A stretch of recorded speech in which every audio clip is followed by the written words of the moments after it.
Hiya everyone, thank you for the raid. Yeah, hopefully we can play Splatoon again sometime, or again, hopefully we can play it sometime soon. But yeah, welcome in guys. Of course I've been playing a little Splatoon for a while. I need to level up some stuff, level up my catalog especially, maybe play on the side order. Oh god. But especially, I'm just kind of waiting because I'm trying to render a video right now for a stream test. Yep. Yeah, it can be a lot of time. I don't play it all too often myself either. And I can't say I should play it more. I need to play it more.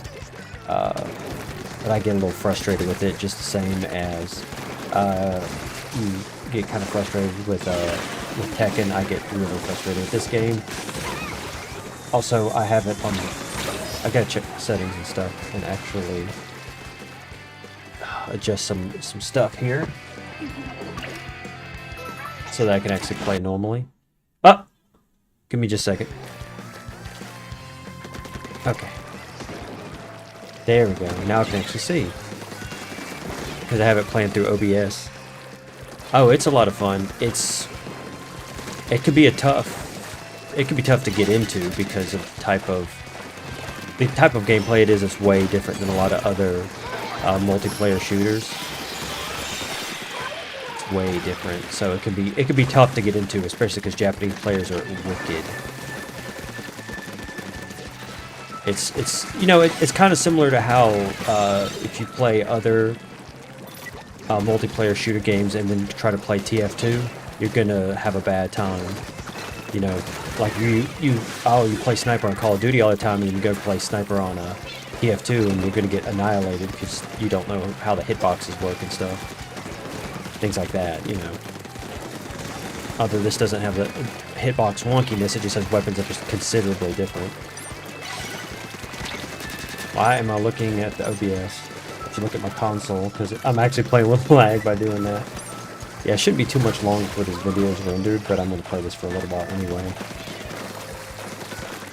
Where is he at? There he is. Okay. There he is. Plus, to be honest, I kind of want to get my rank up a little bit. It's just you have to play to actually get your rank up.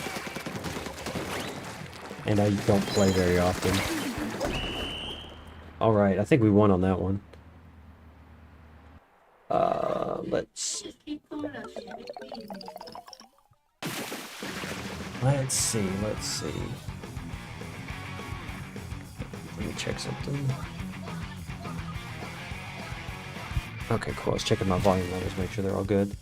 Yeah, so I have this idea. Yeah, it can be. I mean, I still get a little anxiety too. Just because, it's just how it can be with a game like this. Yes! Got my freshness up. Stick with this team. I'll play with them some more. It's just, I feel like this game is a lot better when you have, when you have friends, I guess you could say. People to play with. Because then you can, like, plan your team comps and stuff like that. You could coordinate outfits. Things like that. The randos on this is really, again, I'm going to use a comparison to TF2. With TF2, of course you can change your class mid-game, you know, just immediately change your weapons, class, equipment, everything. Just do it immediately, right? Here, you know. Oh yeah, I understand. You have a good night, man. Or I say, man, you have a good night. I sometimes use it as an affectation regardless of gender, but you know what I mean. Oh yeah, that's awesome. That's cool. I'm glad that you guys stopped by. Like I said, it's just mostly about getting at least having a few people on the stream so that when I start the other thing, I can at least test it out, see how it works. You know. But yeah, you have a good night. Thanks for dropping by. Hell yeah. Because since I got you on my friends list now, just basically, and also on Discord, you can always just be like, hey, I feel like playing it. And even though, I can play it while I'm at work if it's slow. So, but I don't. Even though I bring my Switch with me every time. I don't always play it. Which I should. That's another judgment. I should, but how am I gonna get to X rank? Oh my god, we're getting annihilated. Die! Kill him! Hey, that was a bad guy. Oops. Thank you. Oh, we're getting destroyed. Oh, he's dead, okay. Kill that guy. Come on. Yeah. Basically just feed them at this point. Good thing I had no shame.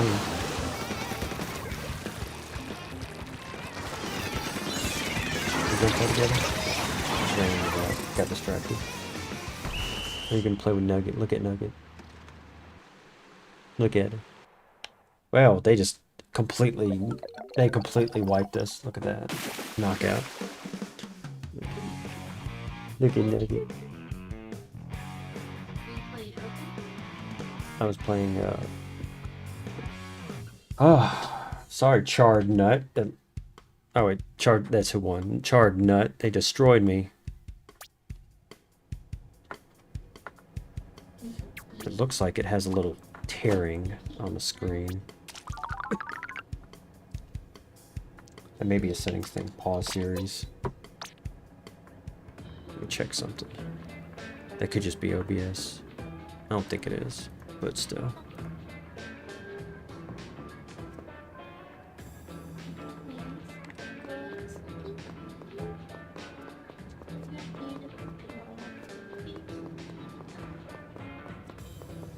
Yeah, there's a little screen tearing. Excuse it because I don't have... I've got this cheap little semi-capture card. It's not great. Plus it may be something having to do with my settings too. I may be able to adjust that. I'm still trying to learn how to set up a lot of this stuff. So forgive me if it's a little wonky. First, let me go to the store. What's an open right now? Check it out for me, clams. Well, that's good because I can stop using this dumb weapon. It's actually not a bad weapon. It's not my jams. Ink mine inkjet? No, thank you. What can I do? The glugas. The Dowser duel? Oh, that's the new thing, isn't it? Yeah, I'll quit this.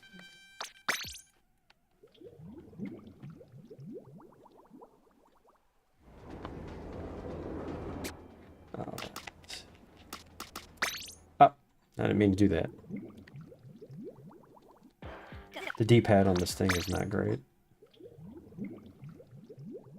Yeah, give me just a second, I'll be in the lobby.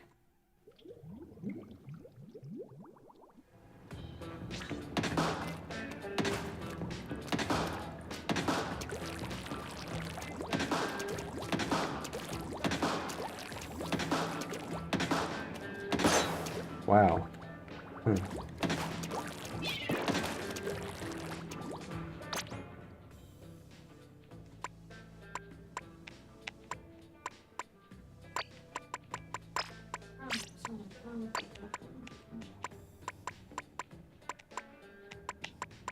Let's see, where's my new stuff?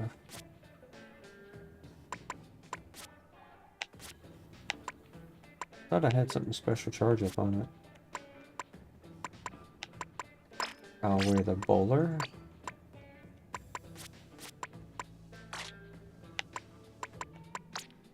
Intensify action.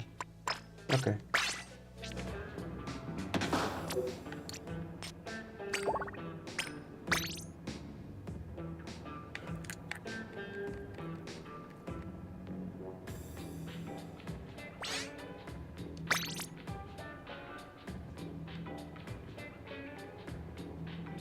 Didn't do so well, did it?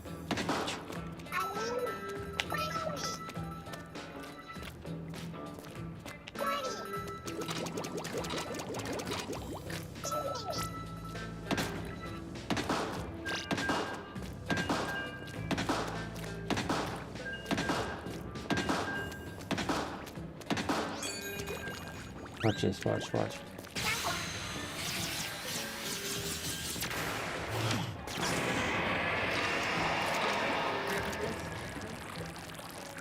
Yep.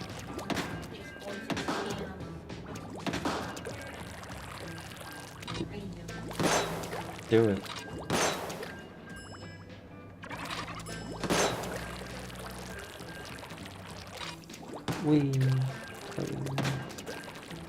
What?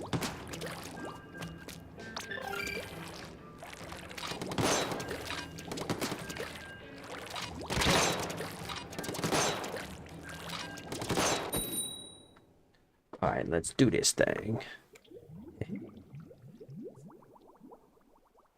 My screen tearing bothers the crap out of me. I have to figure out how to fix them. Oh my god, they have got... he eats our poop while he pees. Or, I mean, fuck. Whatever.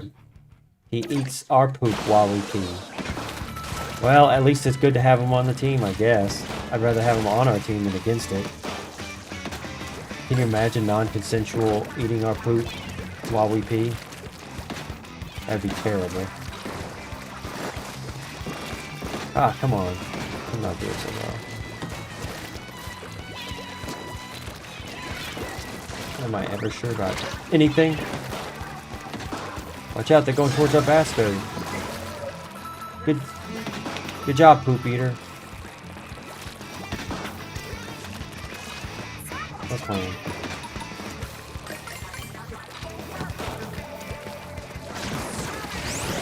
Nice.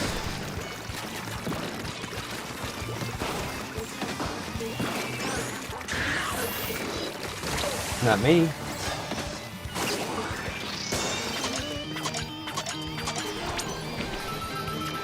See y'all, motherfuckers. I jumped back to spawn so they couldn't kill me. Oh, he's close. Ugh.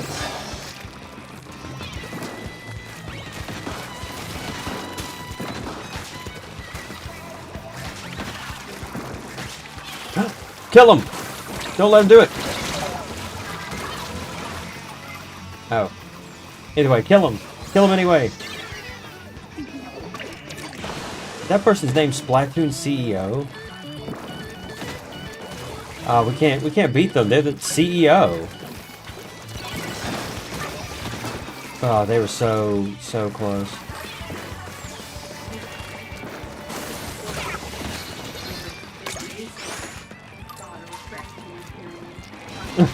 Shush. I got it. Where are you?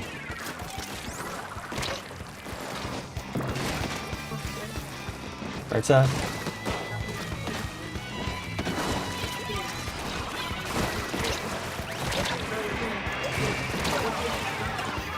Too late. No. Oh my god. Turbo Foreskin? Jesus Christ, these names.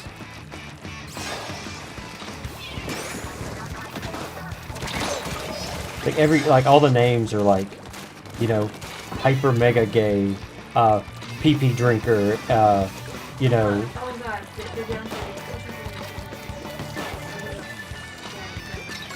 Wait, is that ours? Oh, yes. I need help. Damn it. Okay, okay, cool. Whoever's got the hammer, poop eater. Good job. Yes, shoot. I was able to at least revive the clam, so that it didn't die. Oh, damn it. Damn.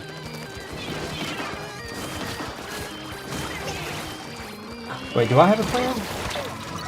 Oh my god, I did have a clam. How did I have a clam? They're just a clam. Anything to help, you know.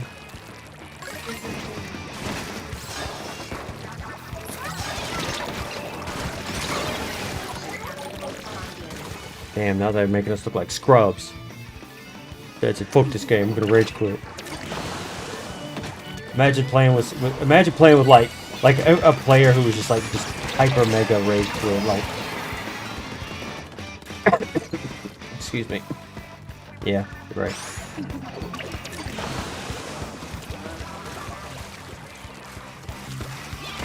What the? Where is he? I don't like this blaster.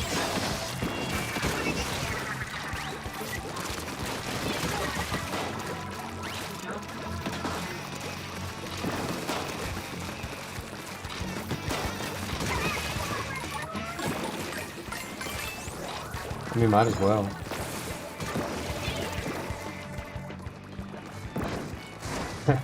Alright. Your little in Minecraft there, huh? To the government that's listening in on my microphone. Oh god, I have a super clam. Quickly, Poop Eater, help me! Oh well. Why, he can't eat? What? Is he not gonna eat my poop or anything? What a false advertising ass name. I might change to a different blaster or something. Oh. Oh, reef slider. Don't let him get in overtime, y'all. I don't care. Don't let him get in overtime. I know, but don't let him get in overtime.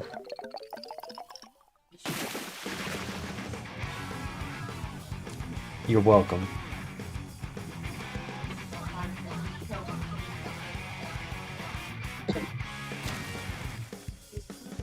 Damn, I was hoping Poop Eater would fist pump you so that he'd be like, ugh. Did he wash his hands?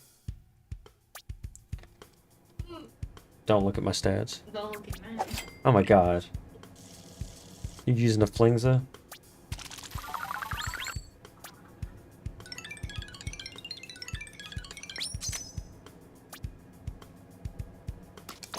That's him changing gear. Let's go for the ultimate. That's not happening.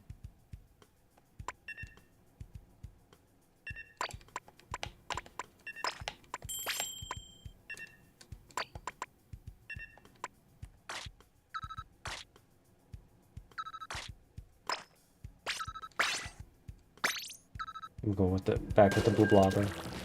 I can do what I can to get to 5 stars anyway.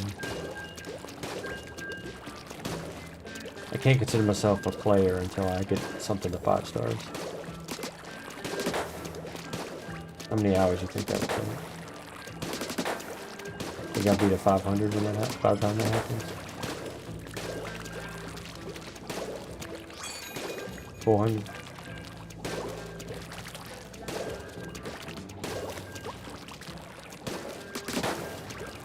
$399. 398. I'm trying to figure out the exact number you think it'll be. So I'm just gonna go through all of them. 397.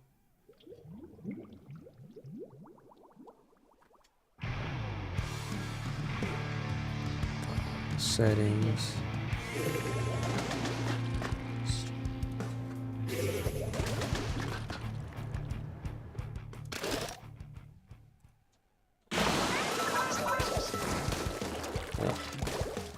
I have to figure out how to get rid of that screen tearing.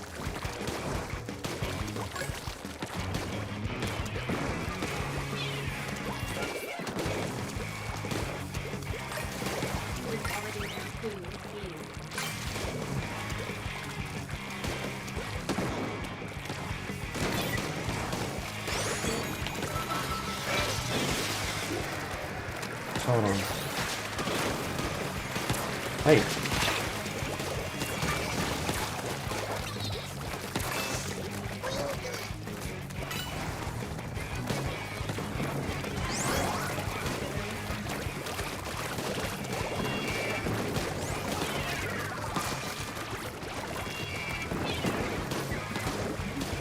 I got 7 clams, so no. Don't do that. Where did you throw it? Oh, the real super clam with the friends we made along the way? Nice! I got a clear shot. Help! No, I'm not! Oh, I'm dead. I didn't have clear anything. I'm a failure as a father and a son.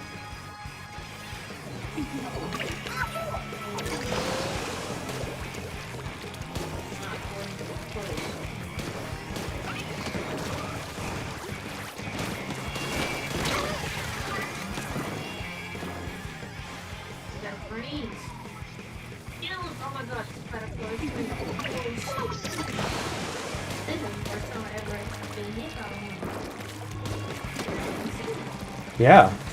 It missed. Oh god, what am I doing? I'm not paying attention. Sorry, it's in your way, Joe. I didn't mean it. Whoop.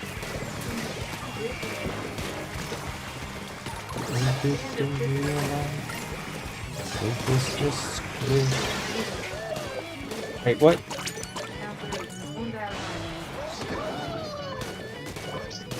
Some bubbles. Maybe that'll help.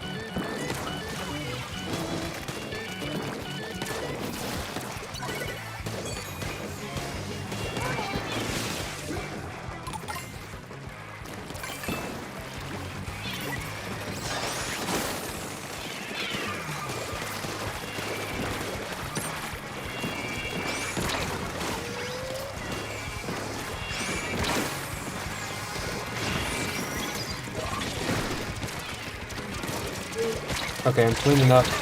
I didn't really create a path. I sort of created a path.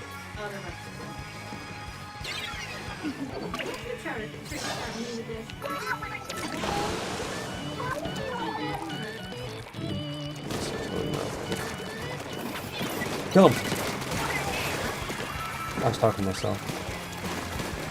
I know you got it. You got the wings up.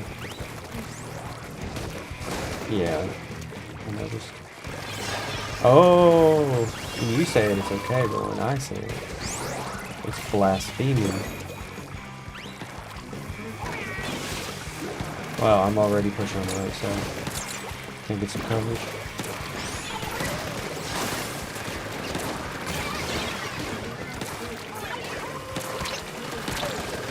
Well, everybody. I was playing.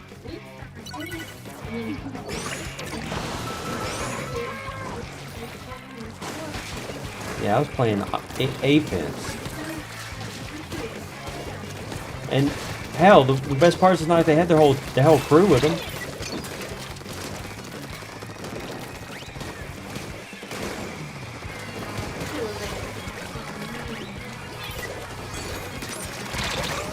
They didn't even have their whole crew with them in their guys' level score.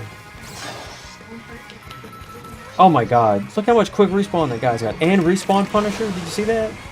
That dude's got nothing but quick respawn and respawn Punisher.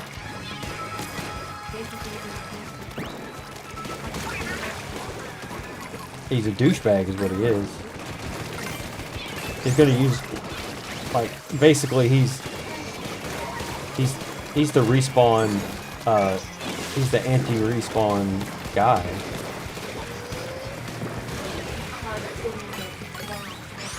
Oh my god, I got one. Ah, damn, fuck! Because their Squipper was on me and...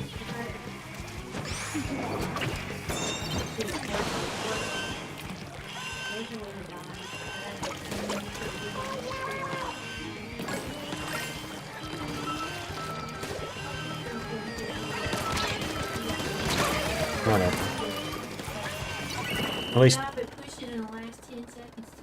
At least they did good enough to do something. I don't know what they did.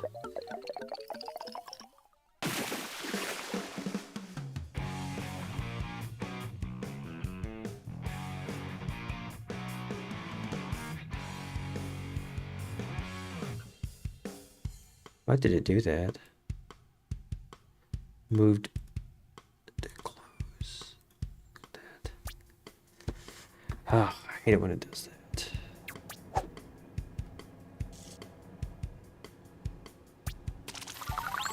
Wow, that looks pretty good. Okay. Well, I got my video rendered, so I can run that.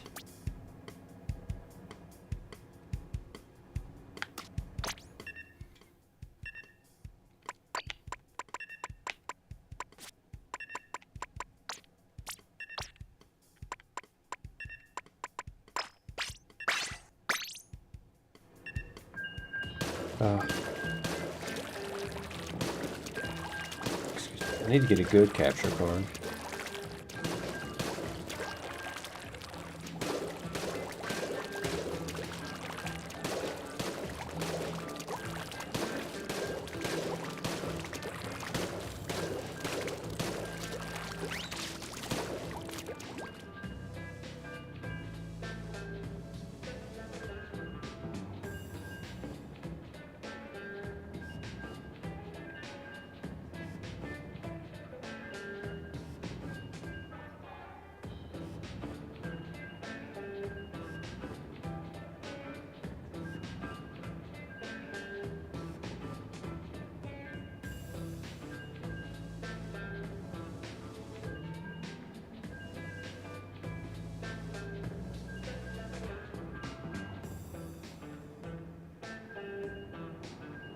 Messed up, Jesus.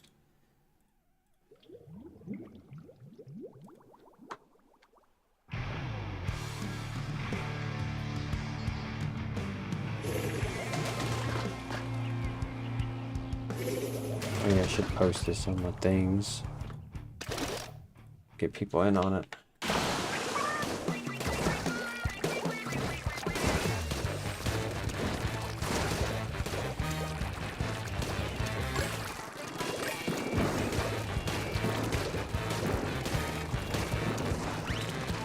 I probably shouldn't be playing super aggro or something like this.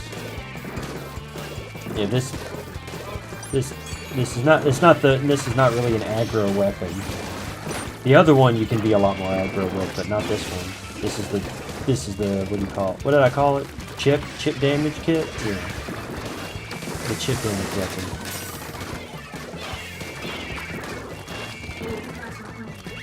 Who? Me. Where are you? Right there? I just threw one for you. There you go. Do another one. Oh, the other person had 5 also. Son of a bitch. I'm gonna let that happen.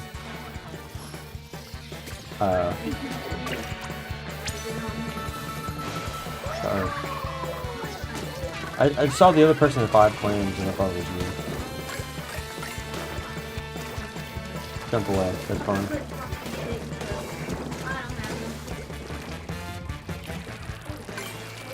I got 4 claims for us. Well, look, we're holding mid, okay? Fuck. What was that?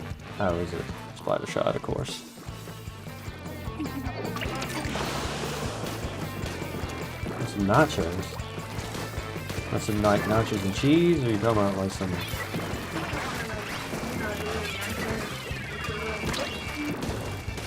at the gas station? Shit, we can go get some, I don't care.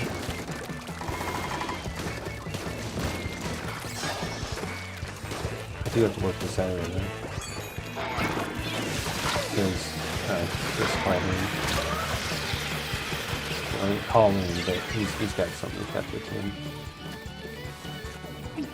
So we're just gonna trade Saturdays.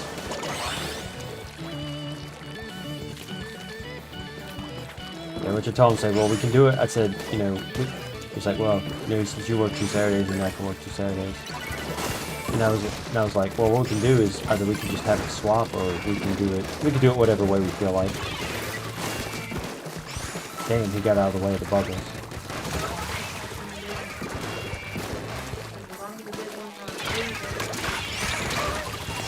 Alright, I picked it up. I died, but I picked it up.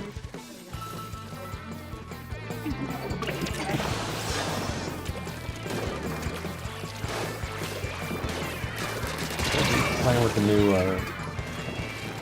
tri-stringer. Come on, get him.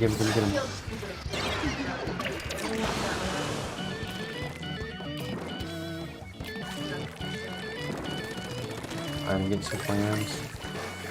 Oh boy, am I getting some clams. Fuck.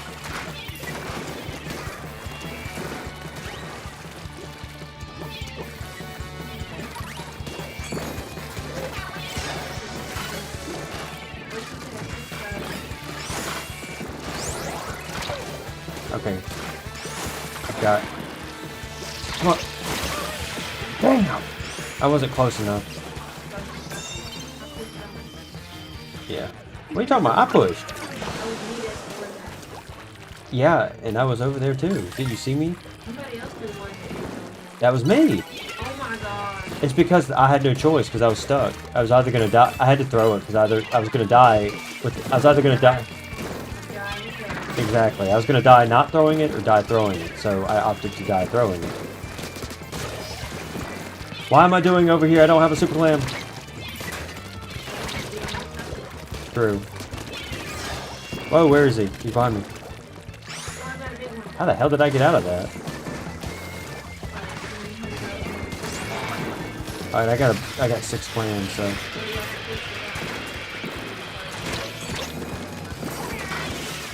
Alright, I got ink ring and the screen. We got ink ring and the screen. Damn. Damn. I should have had a super clam. I might have been able to make it.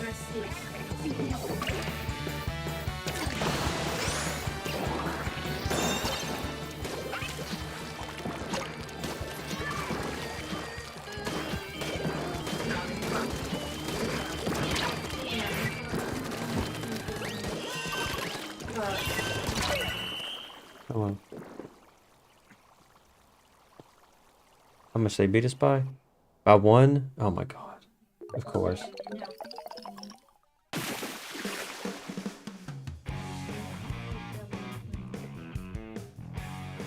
Alright, Sky and Uwu. And Luna. I can't read shit, can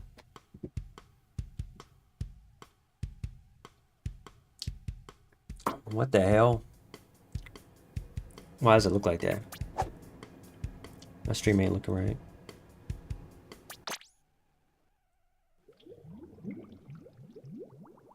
Really?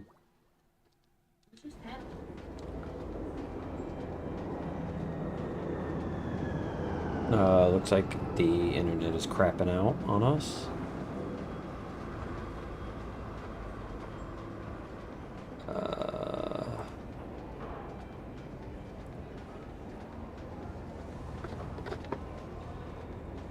Alright, I'm gonna do this.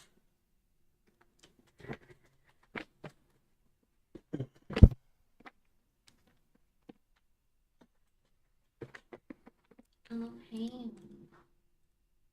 Do you love rum ham?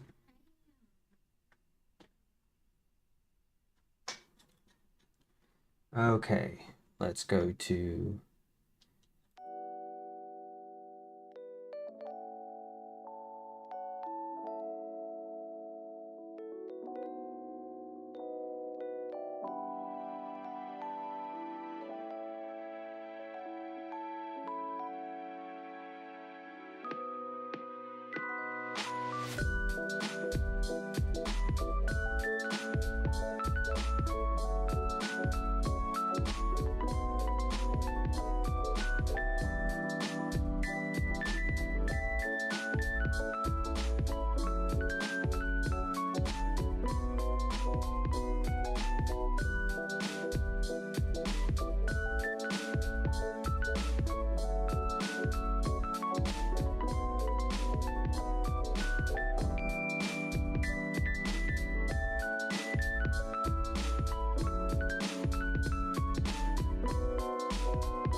Hello? Give me just a second. I'm trying to configure everything.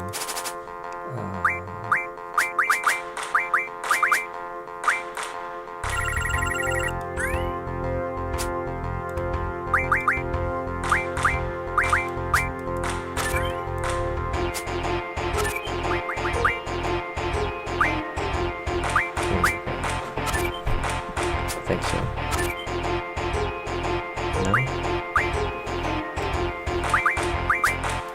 Why is it not working? Just a second.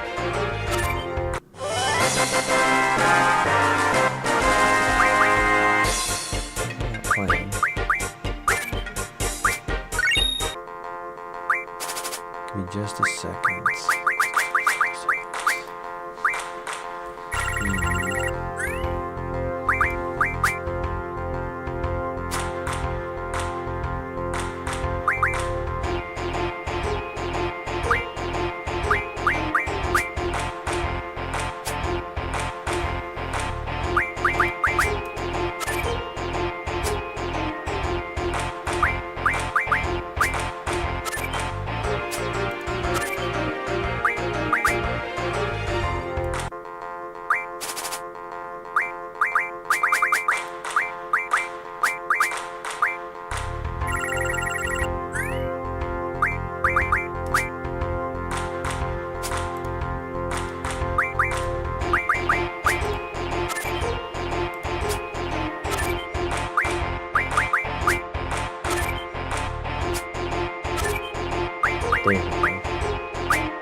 Okay, hopefully this works a lot better.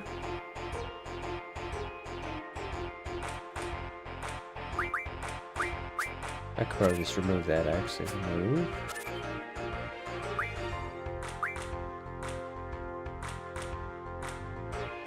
Yeah, there we go.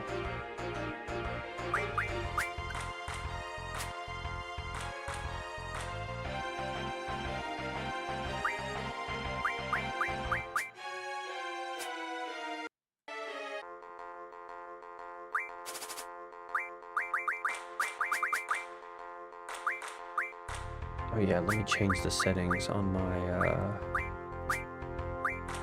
my games real quick.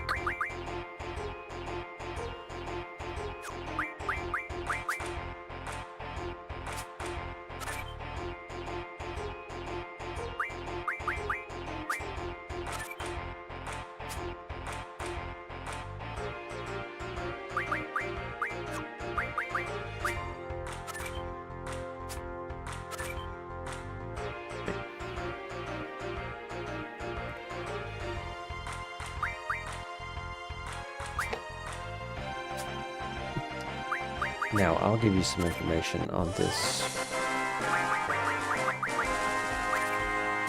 First off, there's a lot of, like, glitchiness in this, and that's because when I recorded a lot of these, this was before changing my recording settings to have it would have a variable bit rate. So, that's where every once in a while the quality just dips, you know. Because in order to make the recording, I guess, faster, you know, it has it to where instead of working harder, it just changes the bit rate. So that's why you see sometimes these dips in quality, like that right there. So what I'm going to be doing is all future recordings are going to be done with a constant bit rate. I have a lot of recordings that I still need to do, but I thought I'd test this out so far. Again, I got to do a lot of mixing around, reorganizing. And I gotta figure out how I'm gonna do the music in this, because I may just get rid of the already present sound effects and just simply have the music playing. But of course, you know, if you guys have a different idea, you can feel free to let me know.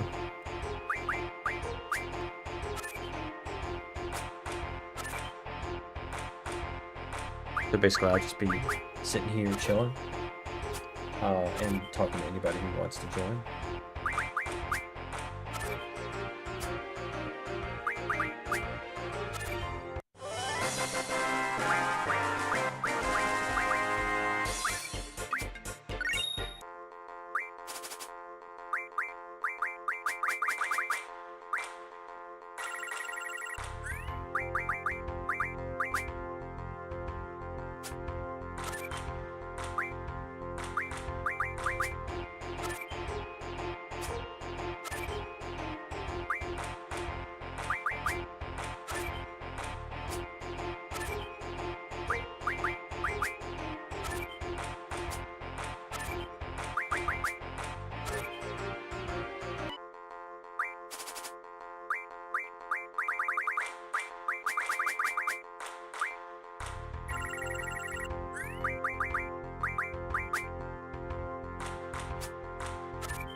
How's it going? Make sure it's actually running. Hello? Can you hear me?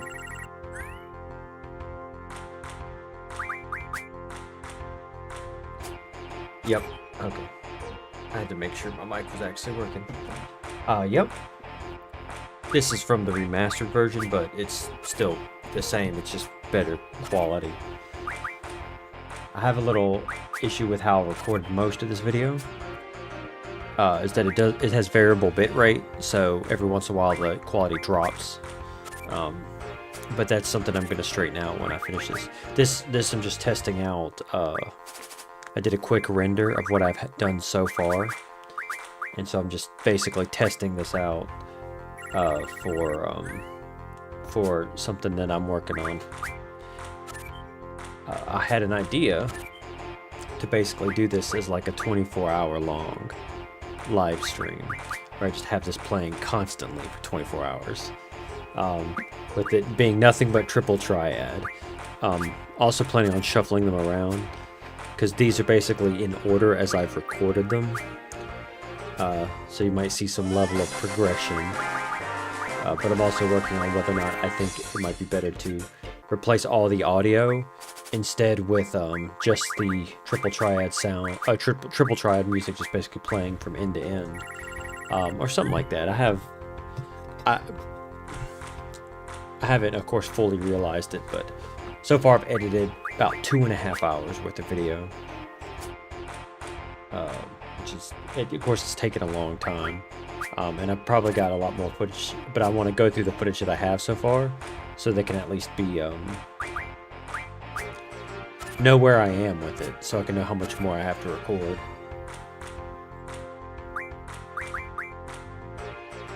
I was actually thinking of making it into, like, actually making a separate, because you know on YouTube you can make multiple channels for one account. Make a separate channel that just live streams this constantly. I may eventually upgrade my restream so I can take the logo off there, but it'll be fine for now. So yeah, while I was waiting for it to render, I played a little Splatoon, but that wasn't working out so well. I need to get a capture card, an actual capture card than this cheap thing that I have, because it gets a lot of screen tearing, but that could also be having to do with my settings. So I've got to do some more research on live streaming stuff. See, I'm a big fan of this triple triad from Final Fantasy VIII. I actually own the physical cards. In 1999, Bandai, they have a series called Card Ass. I don't know if it's Card Das. I mean, I know it's not Card Ass, but it's Card Ass. Whatever, right? It's Japan, so they can call things whatever they want. And amongst the different cards that they released for Final Fantasy VIII, they released a bunch of different series all at the same time. Because I guess collectible cards are really big in Japan, more so than here in America. So they actually really done a physical release of every single triple Triad card in the game. And they're fairly rare, and they're actually very expensive. I was finally able to get a complete set though. Because I actually bought them from Japan, because they're cheaper that way than buying them through eBay usually. Basically, I first ran across them and learned about them. I was looking for stuff for Cactuar from Final Fantasy VIII, or from Final Fantasy in general, right? And so then I bought a small set, and then I just got the idea to start buying more and more and more. And so then I just decided to basically collect the whole set. Which actually another cross-stitch project I'm doing too is cross-stitching a board for it, an actual like physical board, based on the board from the game. I've got a lot of it realized. I've got to finish excuse me.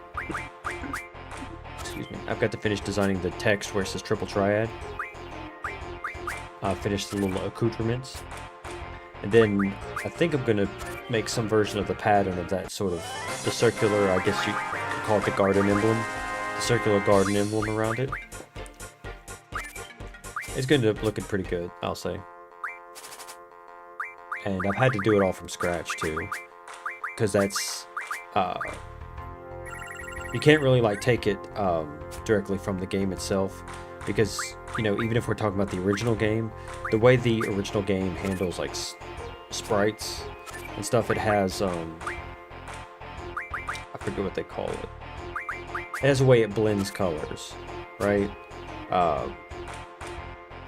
So even though it looks very pixelated, the actual pixels, if you can call it that, are more of a 7 by 9 than squared, right?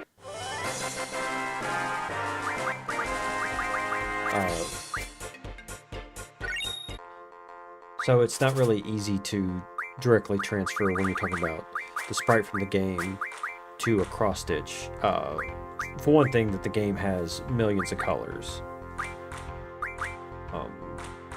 which cross-stitch does not.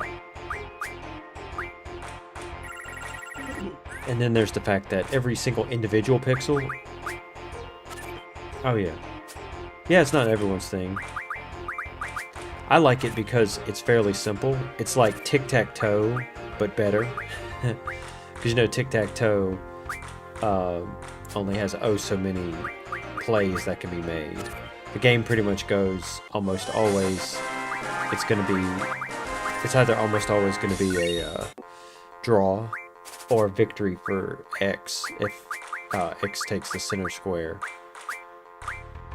So tic-tac-toe is actually really boring to play. You know, it's more fun to play something that's similar to it, but has some expansion to it, like Connect 4 or whatever. But that's why I like this, is because it's kind of like it has some level of simplicity of the tic-tac-toe, and then some. Part of the problem that you get though is that the game has shifting rules.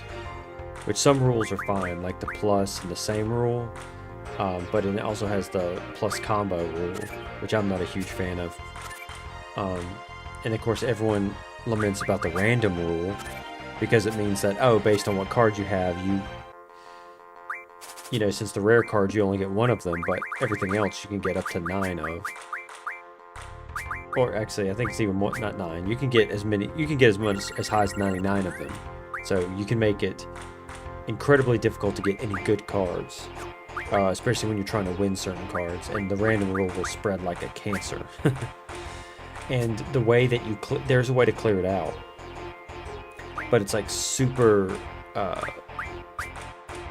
game, there's no way to directly do it. You have to understand how to manipulate the RNG of the game to try to get it to clear. So people have kind of figured it out mostly, it can still be a struggle to do it. And that's kind of what makes it really annoying. It's because it's just like, if you accidentally spread random somewhere, then it's just better to reset the game. Hopefully you saved recently, because it can be impossible to get rid of it.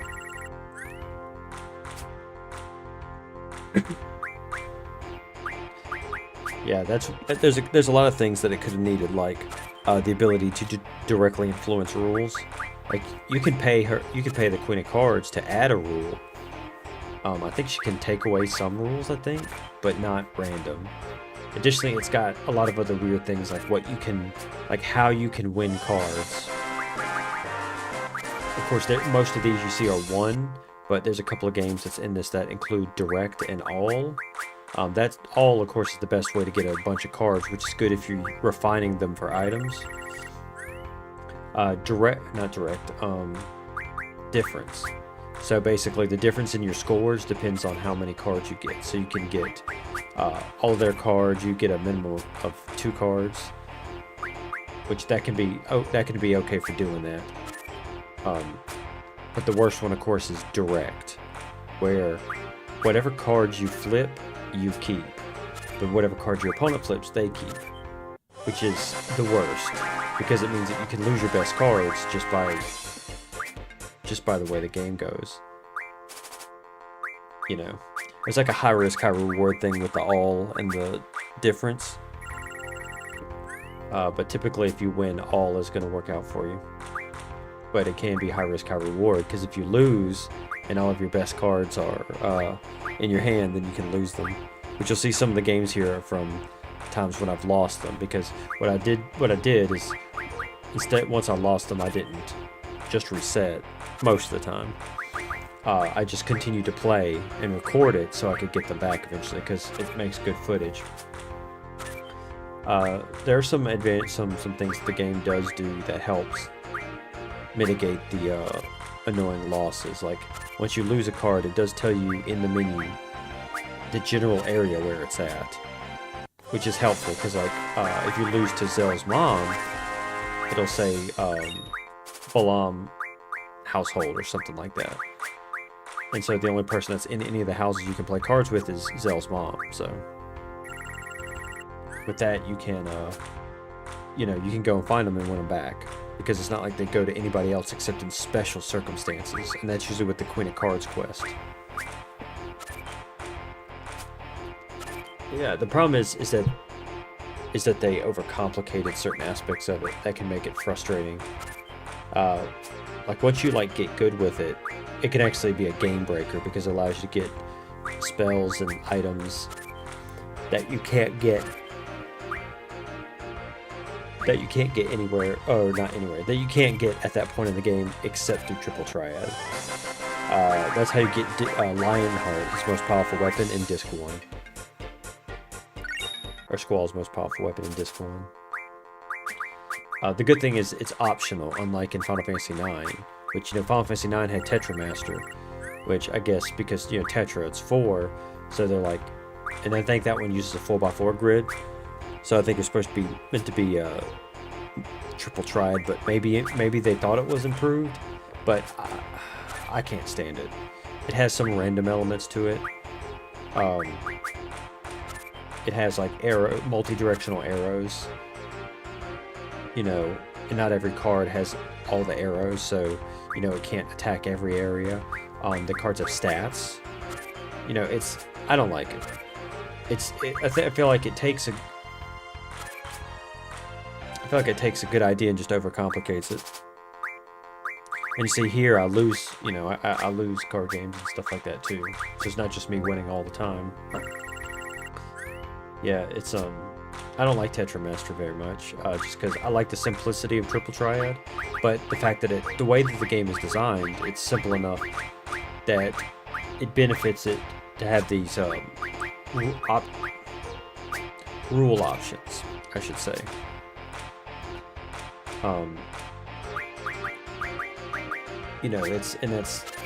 I feel like that's a huge benefit to any game, is when it can be simple enough that you can have custom rules. You know, or at least it makes it the strat. I don't know how to say it. It's part of the reason I like Uno, right? Uno is a fairly simple game, you know, with simple enough rules. And so,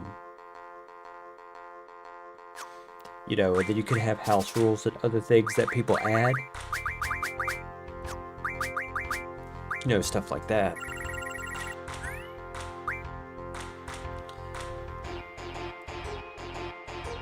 The only downside of trying to play the physical game on this is the fact that the physical cards, they are dual backed. So you flip them to, so you play them on whatever color it is, and you flip them and all that. So if you want to play it, because you know, the game also has, like in the video game, it has options to show every other card, or it has options to show the hand and not show the hand. So if you were gonna have to obscure it in real life, you'd actually have to make sure to physically cover the backs of your cards. But the other thing is the elemental rule, where it randomly has spaces that have elements on them. So the best solution that anyone's found to do that is by taking a 10-sided die, you roll it, and then you and your opponent alternate pulling out pieces and randomly putting them on the board. You know, before you draw cards. So if you're going to do random, which of course, because I only have one full set, I've got a lot of extras, but I've only got one full set. My idea to do that, to be random for both players, would be take a 100-sided die, or, you know, 2d10, so that's 100, and rolling it out. There's actually 110 cards, but basically what I would say is that the cards 1 through 10 would just be not used, just because they're so weak. There's not much point.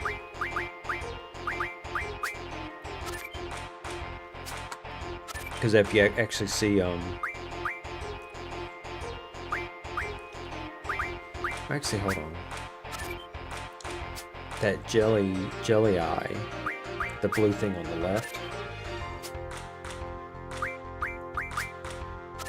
I think that one's a fairly low level one. But you see how they have really low numbers and stuff like that.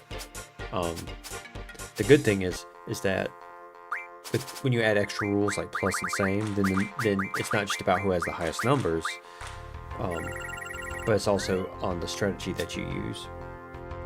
Along with elemental, can also throw in a little dash of change there. The cool thing about the game is that because the way it is designed, you could have card stats as low as all ones and as high as all A's. The downside about that is that they generally do it based on, generally do have levels. Well, they generally try to balance it out somewhat. So like Gizzard, he's the alligator looking dude right there that he's playing in the top right corner. That's the first card. That's number 1, right? So you see, even he still has a 5 and a 4, right? Because he's got the 2 1s. So it does balance out at even at the bottom, you know, the lowest level cards.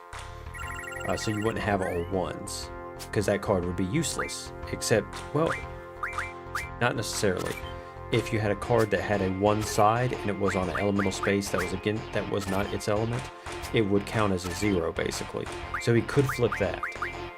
It wouldn't be perfectly useless, but it would, in all practical purposes, it would be useless. You could probably use it for like a same or a plus. See, I just talked myself out of what I just said. It could have an actual practical use, but not really, not much of one, right? You know, there'd have to be enough low-level cards for it to matter.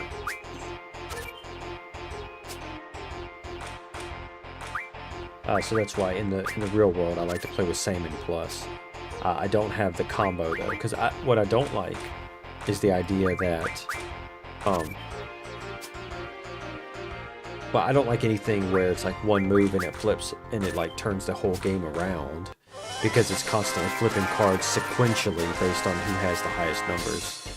That kind of thing I think is a little ridiculous. And you see right here's where the all rule, I got all 5 of those cards. I'm looking at the restream, so I need to actually pay attention to what's on the screen on my OBS so I can respond in kind to what's actually happening in time with what I'm saying.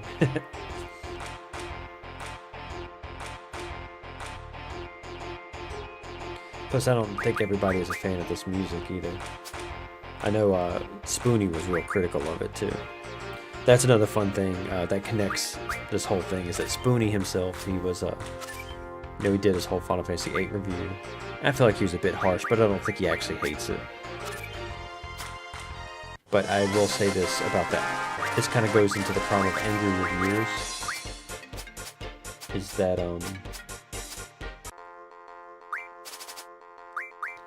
that issue of people taking complaints about something, particularly if they've never experienced it, and then making it their own opinion. And so there's a very common criticism of Final Fantasy VIII, the drawing of the spells.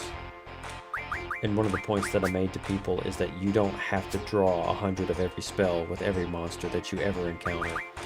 You can play the game however you want.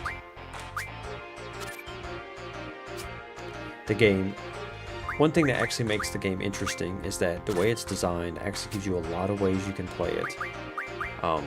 So you don't have to be... So it's one of those things, it's like, it doesn't matter what the meta is, it doesn't matter what's the easiest way to play it. Play what you find is fun. If you think playing if you don't want to play triple triad, don't play it. You know, it's a perfect example. That's what I don't like about 9 forcing you to play it at one point. It's like, don't force me to play the random card minigame. It's like, yeah, you have the guy that gives you the cards, but then that's it. You don't have to do anything else in regards to the game. You know, if you don't battle a lot, you don't level up a lot, the monsters stay at a lower level because they level up with you. So the game is going to generally be easier. You level up a lot, they're going to level up with you, and then the game's going to generally be harder, right? But you'll also get access to more powerful spells and things like that. You know, you play the card game a lot and you refine them for spells, you know, you can get some really cool spells. You don't have to do that. You can instead refine spells from items. So if you make a lot of money, get your seed level up, make a lot of money, you can buy items, refine those for spells. Do you use the GFs a lot? Well, guess what? Your compatibility goes up with them so that it summons them faster. You know, you can level up their abilities, you know, get cool, unique features of each GF, stuff like that. You know, do you want to use a lot of spells? Do you want to use the limit breaks? Do you want to junction stats to your attack? You know, it's basically a case of how do you want to play the game. If you're not having fun with how you're playing the game, then play it a different way. I think that's one thing that 8 gives you a lot more freedom in that. And I think that's kind of what messes people up, is that there is such a thing as too much freedom, where people get kind of directionless. You know, and I think that's one thing that messed people up, is they just got kind of complacent and just played, I wouldn't say randomly, but I would say haphazardly isn't right either.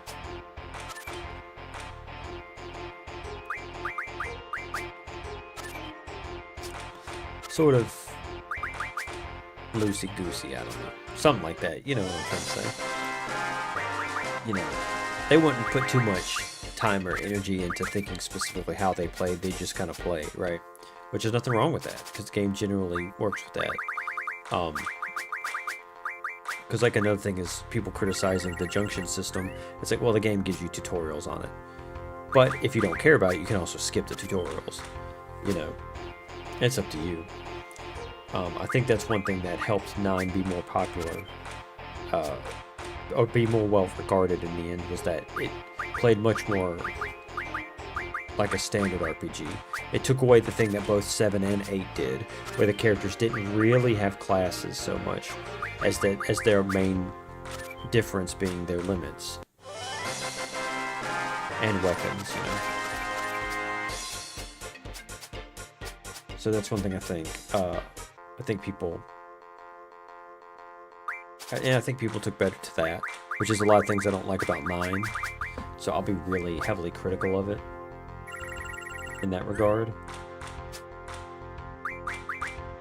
It's not that I think it's bad, it's just not. It's not my thing. Now, it just does a lot of little bitty things I don't like. Like it has the stat. Oh, excuse me. What's the status called? Virus? It has one where you don't gain any experience or ability points either. And it can't be cured with a remedy. You actually have to go and get a special item. I think it's called vaccine or something to help clear that stat out. And the worst part is you can get it very early in the game. I think after the first forest that turns to stone. And a monster can give it to you there. And you're stuck with that stat. With that status until you go to the next town.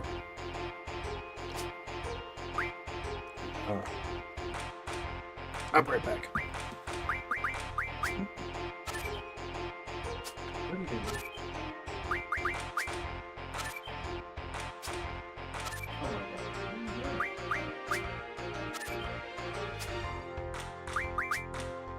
Give me a second. My hamster. Oh, hamster. Backing up.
Do it.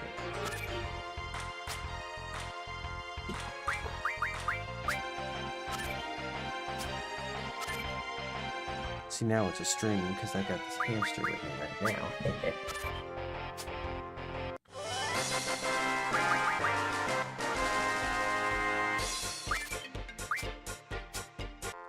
So how's it going with all the 3D printing stuff? I saw the I haven't been on the Discord that much. I saw you had some new stuff, but I haven't. I was not much of a Discord person, especially because like you get a lot of Discords will have a lot of channels, and then when you try to follow a lot of them, it kind of gets a lot to take in, I guess you could say.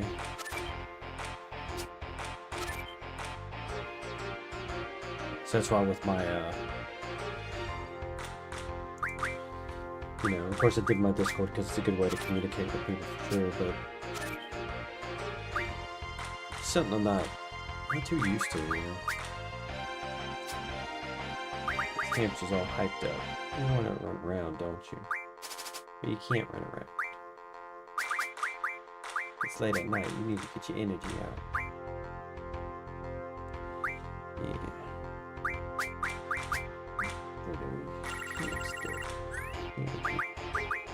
Oh, hold on. Let's see how we... No, hamster. She had to get a tumor removed because she had gotten really big growth. She's wigging out. She really wants to run around.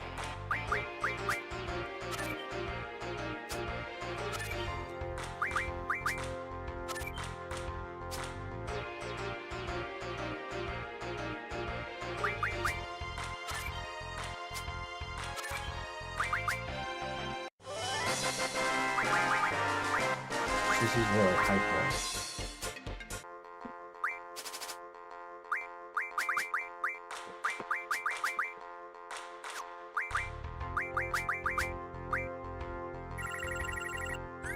Lord, why are you so hyped up?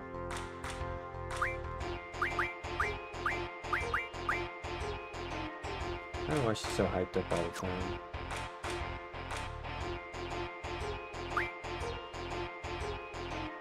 Let me go put her back because she's a little too rambunctious right now.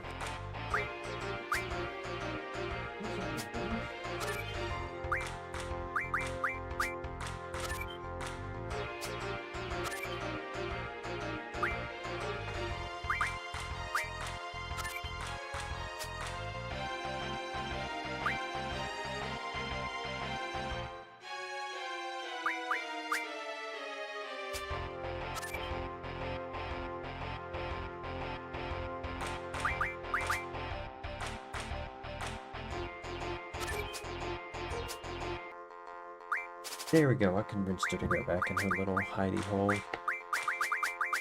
See, I was hearing some noise, and I look over and I find her climbing the top of her little sand bath and jumping off in hopes she could get out that way. I was like, that's not gonna work. Because see, we got this new cage. It's by Night Angel. It's much bigger than her previous tank. The floor space is larger by a good amount, but it's also a lot taller because she kept trying to get out. She really wants to like run around the apartment. It's not even like she does much. She just wants to like just run around it, I guess.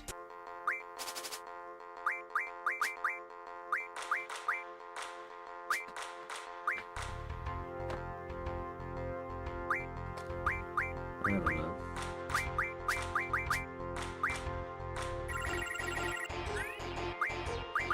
The funny thing is that we actually have two wheels, one in her cage and one outside her cage, and when she runs around outside of her cage, she'll get on the other wheel. It's just we don't put that... It seems like she prefers the wheel that's outside the cage though, but the problem is that it's got a thick base that she climbs on top of. She'll do that to try to get out.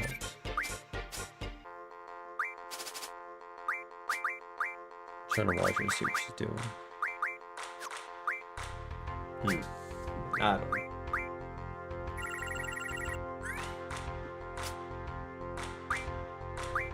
Like, I'd be curious, like, does she need, like, just a massive enclosure?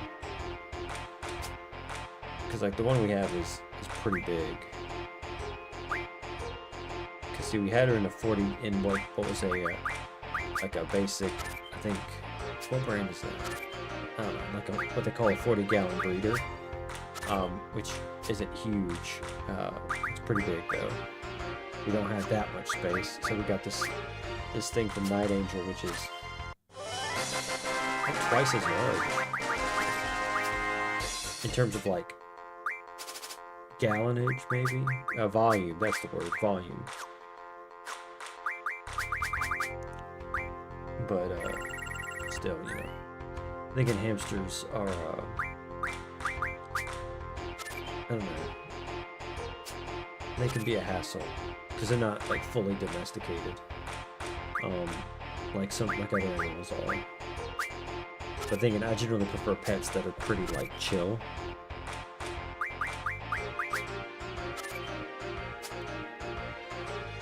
You know, ones that I can generally kind of just tolerate you, like my spiders. Well, they don't necessarily tolerate me, but they, me and them have an understanding. My curly hair, she's chilled out a bit, and she doesn't kick hairs anywhere near as much. I guess she's probably gotten old enough that she's just chilled out. She realizes that I'm not gonna hurt her, so she can trust me. My Mexican red knee does,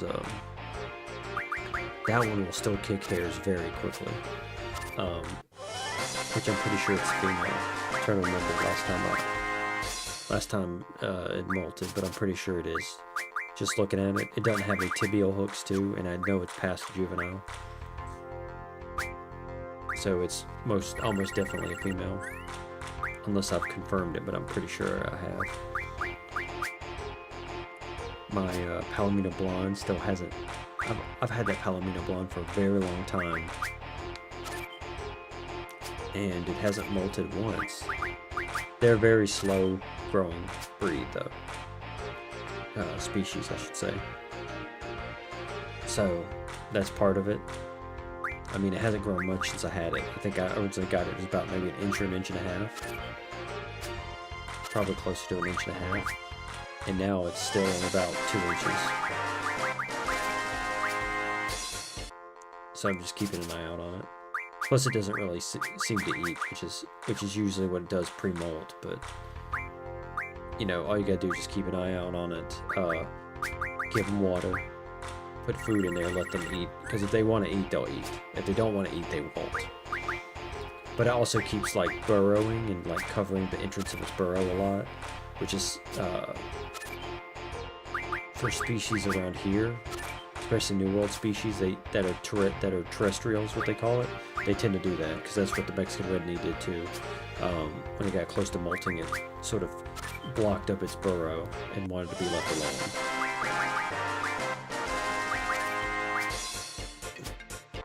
So that's what I'm just doing, is just I just have to keep an eye out on it. There's actually a while my curly hair didn't eat, and then I found out that she molted again. You know, I was like, oh, okay, so that's what you were doing. Because she's usually she's usually pretty good about eating.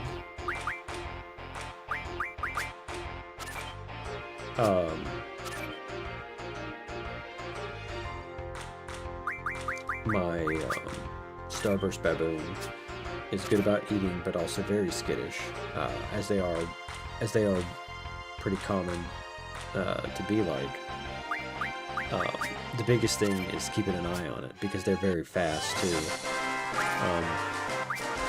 And if you spook them, they will climb the side of an enclosure and get out before you can even blink, right? So that's why it's best to be mindful of that. I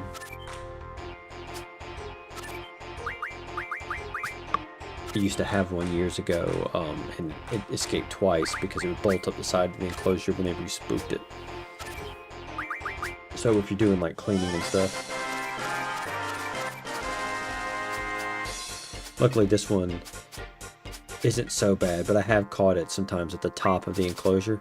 It takes just a little tapping on the side for it to, you know, go defensive.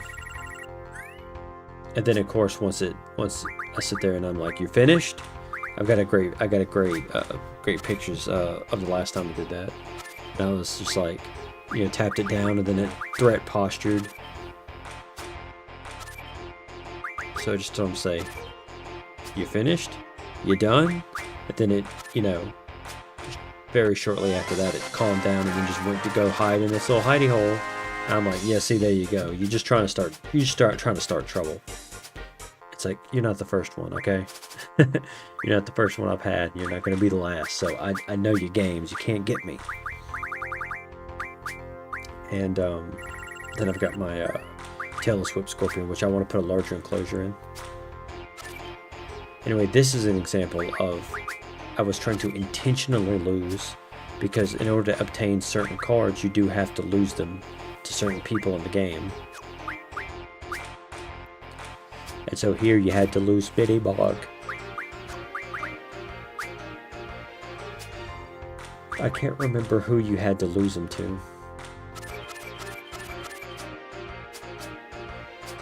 And because it was set to all, too, I didn't want to lose anything valuable other than Minimog. I think you do this to get Siren?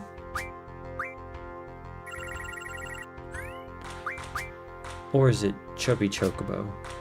Oh yeah, no problem, man. Thanks for stopping by. Yeah, you have a good night. And I'll work on that edit sometime soon. I've been putting a lot of work into this, but it's going to take a very long time, so it's not going to be the only thing I do. I'm trying to like split up my time between my different projects, but you know, I got that at least in the pipe. So I hope you have a good night, man. Thanks for stopping by.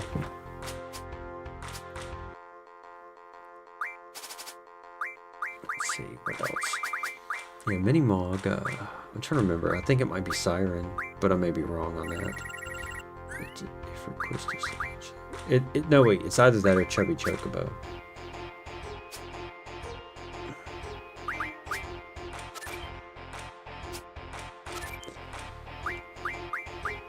Yep. So. And then there's, what else? Hell yeah. I got a lot of meme edits in general I gotta do. Because I also got a lot of cross-stitching to do too, hee. But anyway,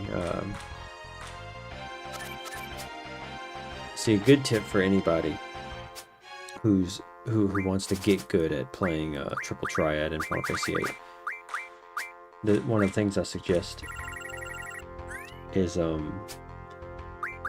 start trying to play everybody early, because you'll see that you can get how 4 of these cards you can get before you even leave Balam for the first time, or when you leave Balam for the first time. Zell's card you can get from Zell's mother the first time you meet her. Quistis you can get immediately, because there's somebody in the classroom, one of the Quistis, one of the Trippis groupies, who has it, and you know, it doesn't take much effort to win it from her, and boom. In fact, speedrunners will actually go to win that card, because as soon as they get the cards, I think they go to the cafeteria where she's at and win it from her. I think they have to. I don't know if I'd call it RNG manipulation, but they can do certain plays that pretty much guarantee a win almost every time. So you can get Quistis extremely early. You can get Zell very early, and then pretty much, and you can get Cypher super early. Like the first time that you can even try to play with Sid, he has Cypher, or Cypher, however it's pronounced. And you get Ifrit when you beat Ifrit, you get Ifrit. So like those 4, boom, automatically you got those. And I think you can get Minimog from the kid that runs around the garden. You know, Minimog's not a great card, but it is a higher level card at least. And Angelo, you win from Zone, I think it is. One of Renoa's partners. But like, the fact of the matter is you can get 4 of those powerful cards pretty early. And this is a nice desk, and I hate the fact that I damaged it by accident, because I had my microphone stand mounted, and I didn't realize how tightly I had it, because it kind of buckled the desk over here. I hate that. But what can you do, right?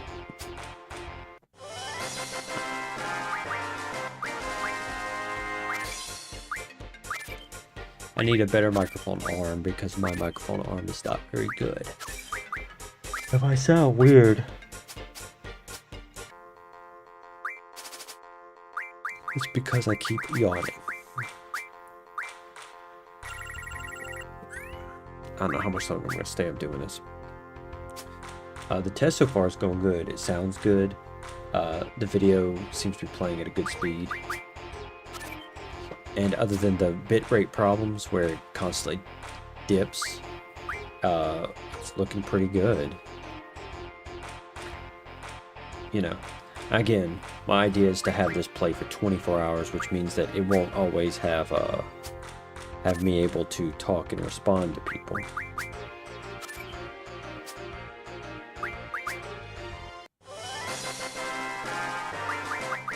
So that does come with inherent risks, I guess you could say.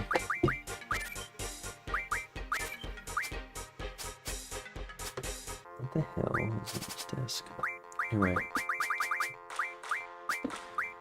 So yeah, Triple Triad is a great way to get some great items early on in the game. El Noil is a pretty powerful card that you can get fairly easily from certain people. But also, once you get 10 of them, it allows you to make an energy crystal, I believe it's called. With an energy crystal, you can make pulse ammo, which allows you to create Lionheart. So it's a good thing to have. Pulse ammo is very powerful. Being able to have the Lionheart is very powerful. But it does take 10 of them, so it takes a while to get them. Like, you have to play someone that might carry them a lot. Because typically people have certain levels of cards that they'll play. And so not only is it random what cards they'll have, but it's also random if they'll even be playing cards at that level. So it can be kind of a nightmare. And that, of course, one thing I feel like is that I think the game cheats a little. Now this may just be my bad luck, but because once you have the plus and same rules, and especially if the cards are hidden, it seems like they're always able to perfectly bring up something to do an awesome combo. Of course, I can't prove it, but I do find it kind of strange how that seems to happen a lot to me. Maybe it's just bad luck, but it is annoying because I definitely think that it adds an element of strategy with plus and same that's very good, but it's hard to defend against when you don't know what cards your opponent has. You know, and especially since it does the combo, that really irritates the crap out of me. A lot of these games, I think, are against Zell's mom. I played the crap out of her because I lost so many cards to her and had to win them back. Plus, she's a good source of good cards. But Biggs and Wedge give an X potion. You know, great item. The best thing is they're good for refining spells. There's the guys with long legs. I can't remember what they're called. They give steel pipes, which are very useful. They give you GF summon power plus 10%. So with that, you don't even have to level that up on your GFs. You can just use that and boom, get that and automatically have access to 20%, all that. That saves you so much time on grinding AP. That one right there on the top middle, the Abyss Worm, actually gives windmills, which you can refine. Which Quetzalcoatl is one of the first GFs you have, right? And it's one of the first GFs that you have, and I think you may not automatically have refined thunder magic, but if you can unlock that, refined, because it's thunder and wind, so the windmills that you get from the Abyss Worm, you can refine into tornadoes, which is a very powerful spell. It's useful for a lot of stuff. So you get 100 of each of those. One, it's a powerful spell on its own. It does a lot of damage. Two, junctioning makes it real powerful, so it's good for pretty much everything, right? So that's one thing I would suggest. Play the shit out of it. Get a bunch of those Abyss Worms and refine those. Even weaker ones, like the I believe the Bug Bite will give an M stone piece, this goes back to what I was saying about junctioning. The M stone piece can be used to refine for a low level magic. So fire, blizzard,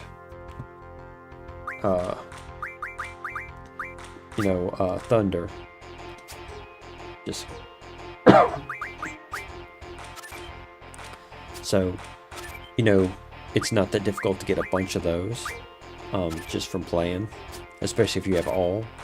But, just start collecting them up.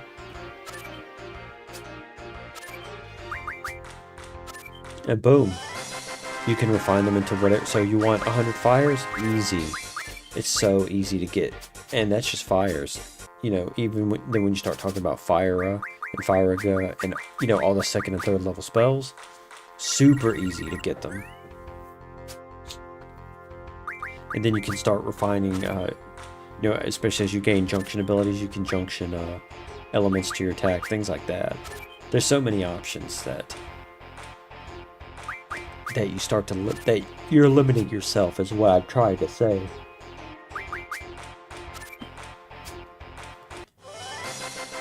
The downside is that you do have to do the Queen of Cards quest to get all the cards in the game. There's one card that you can get, the Poo Poo card, the alien, by encountering him 4 places, and then you have to give him, I think 5 elixirs in a battle to get his card. And that card sucks because it's not a high-level card, but it's the only card you can't replace. Excuse me. Because you have the card club in Balam Garden. If you beat all of them, then you unlock them for later on in the game inside the Ragnarok.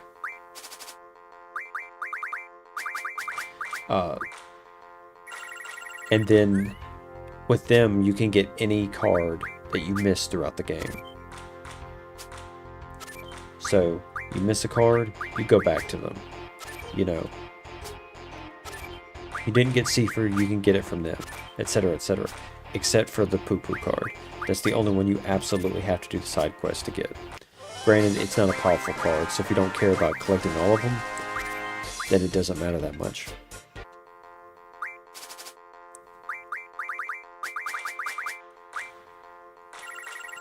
It's a couple of those ways that the game kind of made it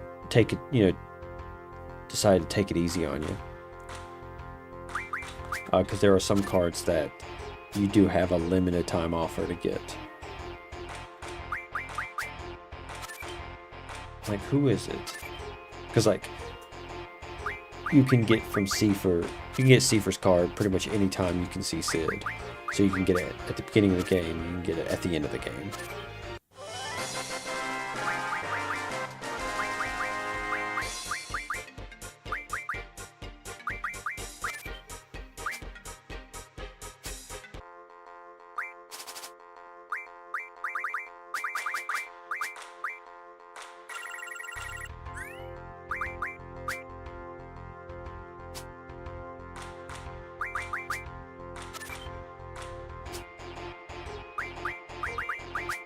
I'll be right back. My hamster is it's acting up.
Now, Squall's card, it takes a while before you can get that.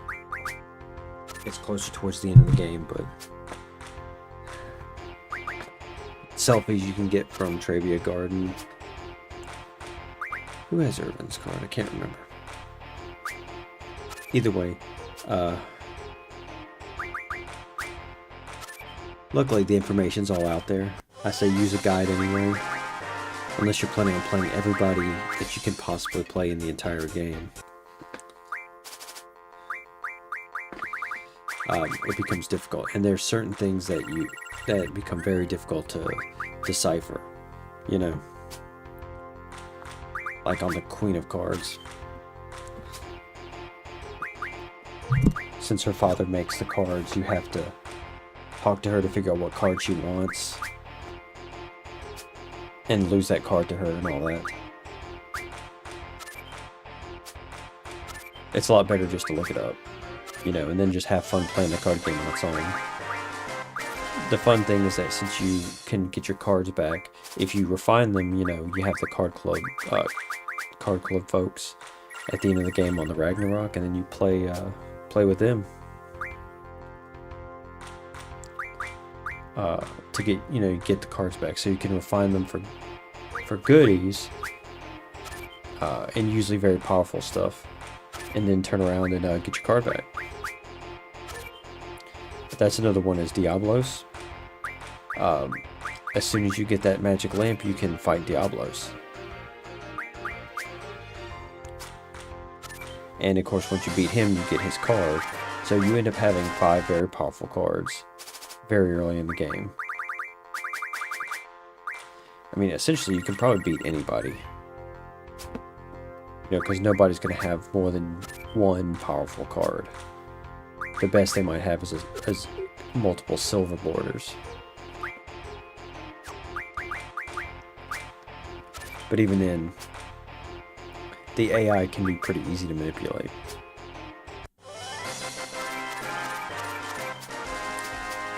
Like typically if you have an open side somewhere, it's going to attack that side even if it leaves itself open.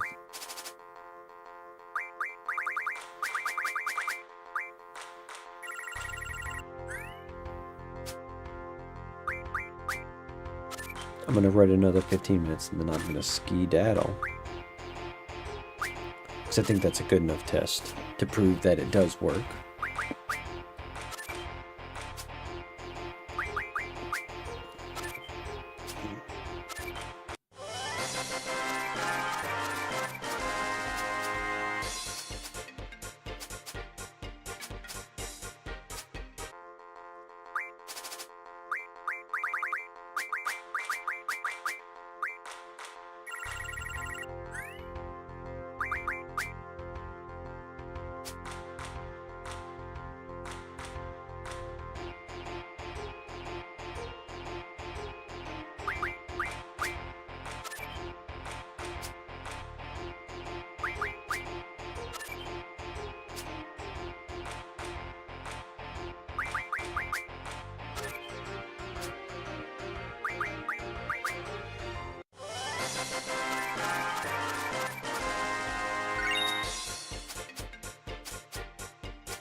All right.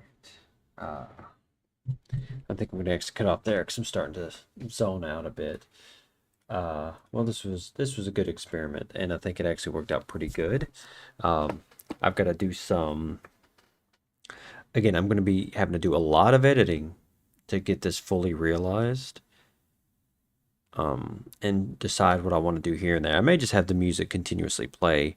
That way we don't have the shuffling sounds, the card placing sounds, the victory fanfare and all that. And especially with the music constantly starting over. But that just remains to be seen, right? Of course, I could probably play audio on top of it instead of just playing whatever audio it has. But we'll just see about that. Anyway, thanks everyone for watching. If you're watching this on YouTube, feel free to like, comment, subscribe. And if you're watching on my Twitch, hey, feel free to drop me a follow. I'm not going to bother with trying to raid anybody tonight. I think I'm just going to go to bed, and then I'll see you guys on the flip side. Thanks for watching.